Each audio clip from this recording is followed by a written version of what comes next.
You're watching Hot Walk Academy. My name is Ming Jin Tong. And I'm Tiffany Alexandria of Choo Choo Kachu. You may remember our previous videos, so thanks for watching. And Tiffany, thanks for coming back. I'm super excited to have you. I always love watching everything you're doing online. And what are you teaching us today? Well, thank you for having me on Hot Walk Academy. And today we're going to be making a sesame oil chicken. It's a soup. It's called Mayo G in Taiwan. Yes. And it's this really like warming wintry soup that people eat a lot during the winter times because it warms the soul, warms the body, and supposed to have a lot of these like quality ingredients that is supposed to nourish your body. When you mentioned Mayo G, the very first thing that came across me was like a feeling. Like I was like, oh my gosh, I haven't had that dish in a long time. Yes, that's right. Yeah, like I feel a little bit flushed. Yeah, thinking about it. So I'm so excited. Why don't you tell us what the ingredients are? What are we working with here? Yes, so it's actually really simple, very simple as an ingredient wise dish. So you're gonna have ginger, old ginger, and you can't really find young ginger easily in America anyway. So most of this with like brown color skin. This is old ginger. And we have some delicious chicken drummies. Yep. You can also use just whole chicken. Okay. But we're using drummies because we're making little single portion chicken today. And here we have black sesame oil for this dish. So here we have a bottle of got it. Rice wine, Taiwanese rice wine. And we have goji berries. So these are dry goji berries. You can often find these at co-ops or Asian food stores if you want. Okay. And they're just these little open some. And you said that you can even snack on them. Yeah. Is that right? Yeah. I'm gonna go ahead and snack on them right now. Like I would make trail mixes out of these. Oh yeah. It's so good. It's like chewy. They're like candy and it's sweet and so it's like a little raisin, very sweet. It's very much like a little bit grainy on the inside. Mm-hmm. It's got the seeds. Mm-hmm. Mm-hmm. Yeah. And in Chinese, how do we say this? Goji. Goji. Okay. Yeah. And these are also considered superfood, obviously, and herbal medicine. So we're adding these to like help with the blood flow. So everything that we have here. Food is medicine. Yeah. I love everything in this dish basically helps with blood flow. If you have anything take away with this dish, it just helps with the blood flow, and that's why you're gonna feel warmer and like more energetic. Sure, that's why I felt the way I did when you said the meal. So, all right, let's keep moving. Yeah, sweet. And then we have a little bit of MSG. You can omit that if you don't want it, or add extra if you want to.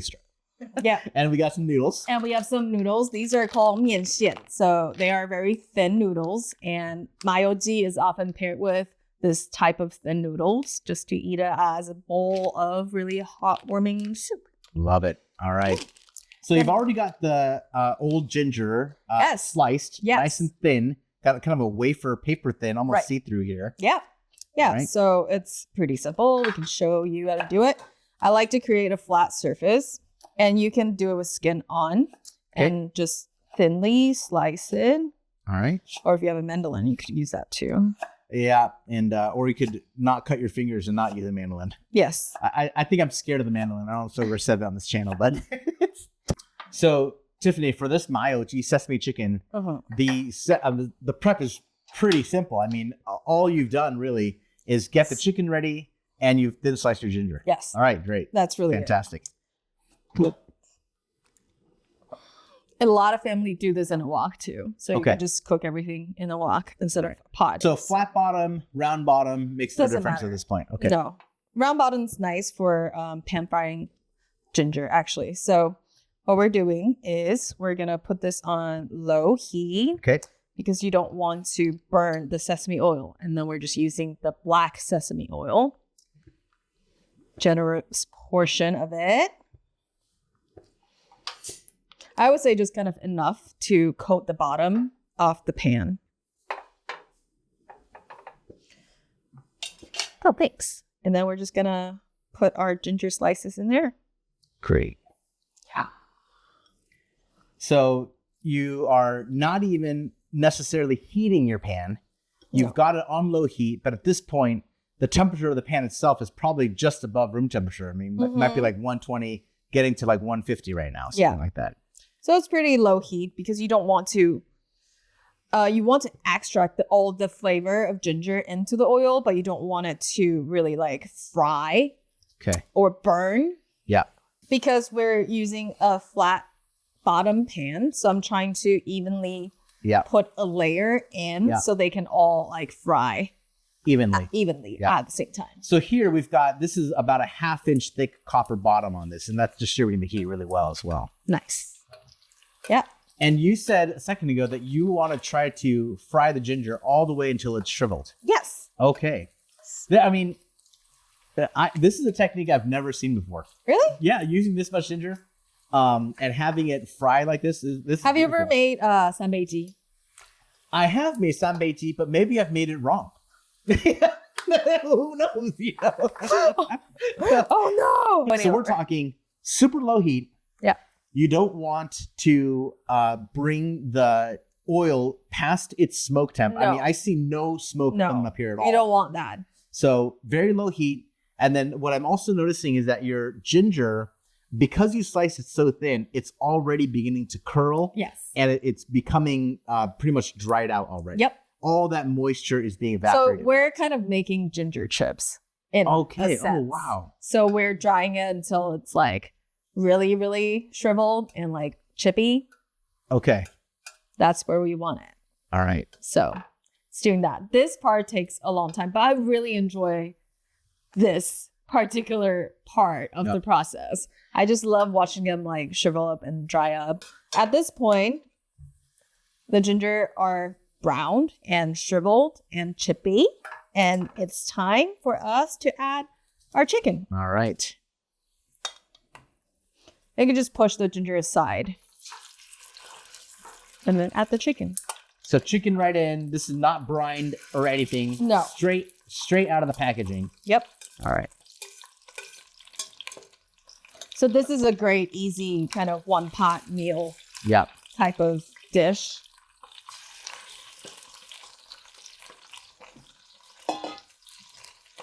And we just kind of want to slightly brown the chicken. Okay. So you're gonna brown it on all sides. After, what's the next step after that? Will we then? And then we will be adding the rice wine. Okay. And then water, because we're really making a chicken stock, chicken soup. Okay. And after that, we'll just let it cook. Okay. Fantastic. I'll put the lid on. Okay. So we're gonna let it brown. And then we'll do the liquid portions, which is the rice wine and the water. Okay. Sounds good. Yeah, I don't think you really need salt, and especially with dishes like this. I like to enjoy the original flavor of the dish. You can add salt for sure, but I would do it at the end. Okay, wow. For it to flavor the broth. Okay. And there are also people who say adding salt makes the dish taste bitter. So that's why they add MSG instead of salt. Interesting. So those are 2 ways you could do it. Okay, well, that's fast. Man, I'm learning a lot from you. I really am. This is a great dish. It's highlighting so many different techniques that I'm just unfamiliar with, you know? And it's so simple to cook, but it's so fun. I love it. All right, we're going to do wine. All right. Ooh. Man, the smell of that is incredible. I'm going to clean the lid with it. And we're going to use the whole bottle. Oh my gosh. Okay. So we just opened that bottle when you got here. Yes. And so that's the entire bottle of wine in this dish. Okay. And so traditionally, aunties would use, the street stalls would cook it either with all wine, so 2 bottles, or half and half. So today we're going to do half and half. Okay. We're going to do half rice wine and half water. Okay. Water. Let me go ahead and fill that back up. Thank you. Now, another interesting fact that I learned when I was living in Taiwan, I had a friend who had just given birth. Mm-hmm. And so that she had to 坐月子, which means take a month off. Yes. And let your body heal from having delivered a baby. Yep. And so part of her 坐月子 experience was buying as much of this rice wine as possible. Mm-hmm. And believe it or not, all she drank, verify this for me here, All she drank that month was rice wine that had been boiled down to remove all alcohol. She drank no water in that month. Only crazy micho that had been boiled. Yeah, I don't know about that part, but I believe it. Yeah. A lot of times people would just eat dishes like this. This is one of the Mayo G is one of the classic 坐月子 after you give birth. Okay. Postpartum meal. So it really is a nourishment to your body. Yeah, amazing. Yeah. Did you want more? Yeah, maybe half a bottle. You got it. So you just want it enough to cover the chicken or a little more. Like depends on how much broth you enjoy, honestly. Okay. I like broth, so we'll have more. All right. Okay, so we'll let that cook down, and then we'll come back and finish it up. Yeah. All right. So we've had our chicken breaking down, boiling. We had about 40 minutes probably. Yes. Okay. And it smells amazing here. So walk us through. Where are we at now? Okay, so you can eat it. You can eat Mayo G on its own as a broth, as a soup on its own. But today we're going to make a noodle dish, just so, like one pot meal. I love it. Why not? I actually want to give it a little, do you want to taste test it for me? Sure. See if we need to add I will never say no to that. And so what I recall is there is no salt in here. So far, we haven't added any salt. No salt. Yes. Okay. So we'll see. But there's the goji berries. I could eat it without salt. I think salt would be good, but I'm happy to do without, actually. And I'm really surprised. Oh, interesting. There's a lot more flavor. There's a lot more flavor in there than I thought that there would be without the salt. Do you feel like yes, a little salt probably help, but at the same time, I'm okay without it. So, we've talked about this dish being a medicinal, being a nutritional dish, and I feel like this really tastes that way to me. Like it feels wholesome.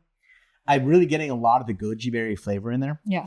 But for myself, I am a salt lover. You're a salt guy? So yeah. Salt away. Why don't we leave it and we can salt in our bowl?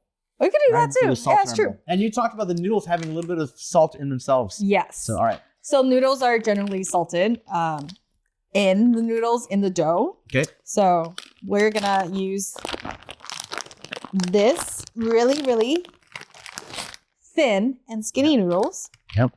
And I think we should have more than one bundle, right? Sure. How many bundles should we do? Well, let's do 2. Let's do 2. Okay. Sounds great. And it should cook pretty fast.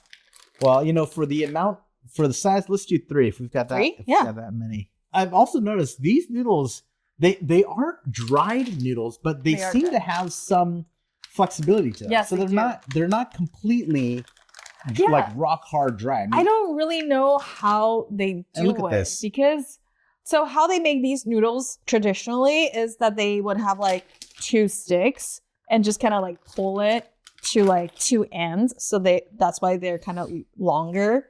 And they pull it to and like do it again. So it's like spreading thinner and over, and thinner. And 2, 4, 8, 16, 32, 64. Yeah. And then often air dried. I don't know if that makes a difference as well. Like dry under the sun even. But I imagine they're going to cook a lot faster too. Yeah, thin, they should. And they're already kind of soft before you put them in. Great. So it's looking pretty good. I can't wait to eat it. It's looking amazing. Floating. I'm actually going to just taste it right away. Yep. Yeah, it looks done to me. I usually watch for it to float. It's done, yep. And then taste it.